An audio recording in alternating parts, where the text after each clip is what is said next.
desert city of Abu Dhabi is deceptive.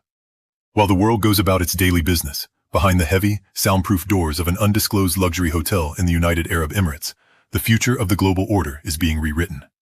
For the last 48 hours, the world has held its breath as delegations from the United States, the Russian Federation, and Ukraine gathered for the first time in history at the same table. This was meant to be the breakthrough. This was meant to be the moment where diplomacy replaced artillery. But as the sun sets over the Persian Gulf tonight, the news filtering out of those negotiation rooms is stark, serious, and deeply concerning. The talks have not just stalled, they have hit a wall of absolute deadlock. The reason is a singular, uncompromising demand coming from Moscow. The Russian delegation has made it clear that before any ceasefire can be signed, before the guns fall silent, Ukraine must completely withdraw its military forces from the entirety of the Donbas region. To understand why this is happening, and why this specific demand has brought the negotiations to the brink of collapse, we must look beyond the headlines. We must understand the power dynamics at play, the desperation of the actors involved, and the cold, hard logic of geopolitics that is currently driving decision-making in Washington, Moscow, and Kiev. This is not just a story about a diplomatic disagreement. This is a story about the limits of American power, the resilience of Russian ambition, and the tragic reality facing Ukraine. It is a story that involves the White House, the Pentagon, and the shifting sands of global alliances, from Beijing to London. Let us first address the setting and the timing. Why Abu Dhabi? And why now? The choice of the UAE as a host is significant. It represents the shifting center of gravity in global diplomacy. The United Arab Emirates has successfully positioned itself as a neutral broker, maintaining ties with Washington while keeping open channels with Moscow and Beijing. But the timing is driven by Washington. The United States, specifically the current administration, is under immense pressure to deliver a foreign policy win. The internal political struggle within the U.S. is fierce. On one side, you have the America First camp, which argues that the United States has poured hundreds of billions of dollars into a war that has settled into a grinding stalemate. They argue that the U.S. economy, burdened by inflation and debt, cannot sustain this level of expenditure, and that the true threat is not in Eastern Europe, but in the Indo-Pacific, specifically China. On the other side, you have the traditional foreign policy establishment, the Pentagon, the CIA, and the State Department careerists, who warn that any concession to Russia is a sign of weakness that will destroy American credibility for decades. This internal American conflict is visible in the negotiation room. The U.S. delegation arrived in Abu Dhabi with a mandate to freeze the conflict. Their goal was a Korean scenario, an armistice that stops the killing, draws a line of control, and leaves the final political settlement for the future. The Americans believed that the sheer economic weight of U.S. sanctions and the promise of future reconstruction aid would be enough to bring Russia to a compromise. They miscalculated. They assumed that Vladimir Putin was looking for an exit ramp. Instead, the events of the last 48 hours suggest that the Kremlin believes it is winning. This brings us to the core of the deadlock, the Donbas. When we hear Donbas on the news, it is often just a name on a map. But for Russia, and specifically for Putin's domestic narrative, it is the centerpiece of the entire war. The Donbas consists of two regions, Donetsk and Luhansk. Currently, Russia occupies almost all of Luhansk and a significant portion of Donetsk. However, key industrial hubs and strategic defensive lines in the Donetsk region are still held by the Ukrainian armed forces. These are heavily fortified positions where Ukrainian soldiers have fought and died for years. The Russian demand in Abu Dhabi is not just for Ukraine to recognize the land Russia currently holds. No, the demand is far more aggressive.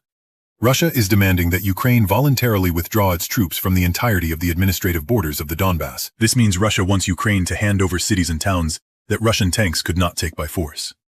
They are asking Zelensky to order his troops to abandon their fortifications and retreat, effectively handing over the industrial heartland of the country without a fight. From the Russian perspective, this makes perfect sense. They formally annexed these regions in their constitution. To them, the presence of Ukrainian troops there is an occupation of Russian soil. But for Ukraine, this is a demand for capitulation. If the Ukrainian government agrees to this, it is not just losing territory, it is committing political suicide. It would be an admission that the sacrifice of hundreds of thousands of soldiers was in vain. Why would Russia make such an impossible demand at the very beginning of peace talks? This is a classic negotiation tactic, but it also reveals the intelligence assessment of the Kremlin.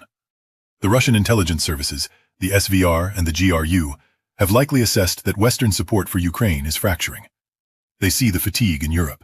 They see the bitter political divisions in the U.S. Congress. They see that the U.S. military-industrial complex is struggling to replenish stockpiles of artillery shells and air defense interceptors. Moscow is betting that the United States wants a deal so badly that Washington will eventually pressure Kyiv to fold. This is a game of chicken. Russia is saying, "We are prepared to fight for another 5 years. Are you?" The reaction from the American side has been one of shock and frustration. Sources indicate that the U.S. diplomats, who had prepared a complex framework for a demilitarized zone, were caught off guard by the absolutist nature of the Russian position. This puts the White House in a terrible position. If the U.S. walks away from the table, the war continues, and the administration fails to deliver on its promise of peace. If the U.S. pressures Ukraine to accept these terms, it looks like a surrender to Putin. This would trigger a massive backlash from the Pentagon and the intelligence community, who would argue that the U.S. is abandoning a partner to a dictator. Furthermore, it would send a catastrophic signal to the United Kingdom and NATO allies, who have consistently argued that Russia cannot be rewarded for aggression. We must also consider the role of intelligence agencies in these last 48 hours. While the diplomats talk in the hotel suites, the CIA and the NSA are undoubtedly working in overdrive. They are trying to determine if this Russian demand is a bluff or a red line. Is Putin maximizing his leverage before settling for less, or does he genuinely believe he can achieve total victory?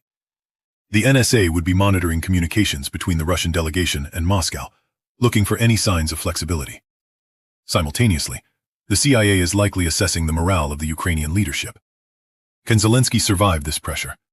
Is there a risk of a military coup in Kyiv if the government makes too many concessions?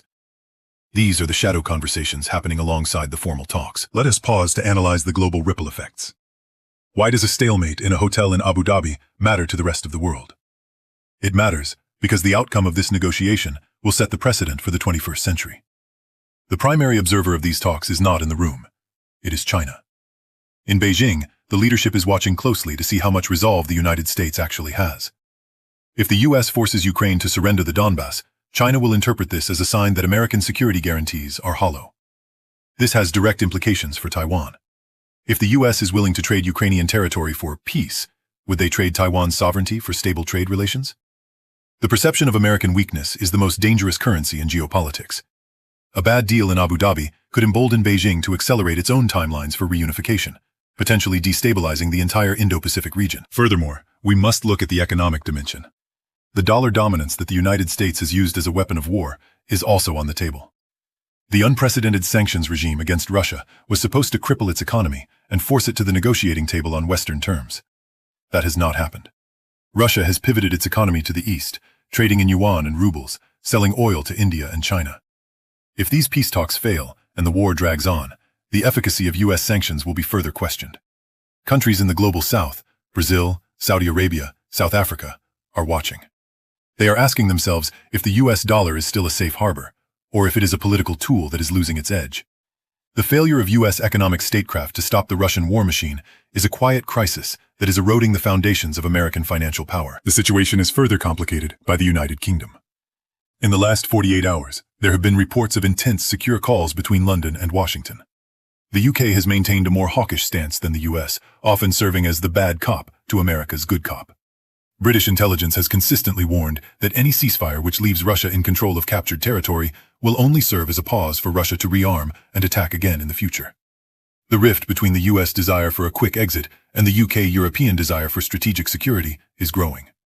If the US pushes too hard for a concession on the Donbass, we could see a public split in the Atlantic Alliance, which is exactly what Vladimir Putin wants. Now, let us return to the deadlock itself. What happens next? The talks have not been officially called off, but the atmosphere is poisonous. The Ukrainian delegation feels ambushed. They came to discuss security guarantees and a ceasefire line. Instead, they were handed a demand for surrender. The US delegation is scrambling to find a middle ground, where none seems to exist. They are likely proposing complex solutions, perhaps a special status for the Donbass or a UN peacekeeping mission, but Russia is rejecting these out of hand. Moscow wants control. They want the administrative borders. They want to show their domestic audience that the special military operation has achieved its territorial goals. The danger of the next few days cannot be overstated. When diplomacy fails, the military usually escalates to improve leverage. We should expect an intensification of fighting on the front lines. Russia may launch a massive missile and drone strike against Ukrainian infrastructure to drive home the message that resistance is futile. Conversely, Ukraine may attempt a high-risk asymmetrical attack, perhaps striking deep inside Russia or targeting energy infrastructure to prove that they are not defeated. The collapse of talks often leads to the bloodiest phases of a war, as both sides try to prove they are strong enough to dictate terms. We must also consider the human element of the leaders involved. For the U.S. president, this is a test of his self-image as a dealmaker. He does not want to be associated with a forever war, but he also cannot afford to be the president who lost Ukraine. For Putin, this is existential. He has staked his entire legacy on restoring Russian greatness. He cannot walk away with half a victory. For Zelensky, he is fighting for the survival of his nation and his own life. These conflicting psychological drives create a volatile mix. Rationality often takes a back seat to ego and survival instincts. The deadlock in Abu Dhabi also exposes the limitations of the peace through strength doctrine. Strength only works if the other side believes you are willing to use it. Russia seems to have calculated that the United States is bluffing, that the U.S. appetite for escalation is gone. This is a dangerous miscalculation, but it is the reality of the current moment. The Pentagon knows that supplying Ukraine is draining U.S. stockpiles needed for a potential conflict with China. Russia knows this too. The war of attrition has become a war of industrial capacity, and in the short term, the authoritarian command economy of Russia, supported by partners like Iran and North Korea, is producing artillery shells faster than the collective West is willing to procure them. As we analyze this, we must avoid the trap of thinking this is just about Ukraine. This negotiation is about the rules of the international system. If a country can invade its neighbor, annex territory, and then have that annexation recognized at a peace conference hosted by U.S. allies, then the post-World War II order is effectively dead. We are returning to a 19th century world where might makes right, and borders are drawn by the strongest army.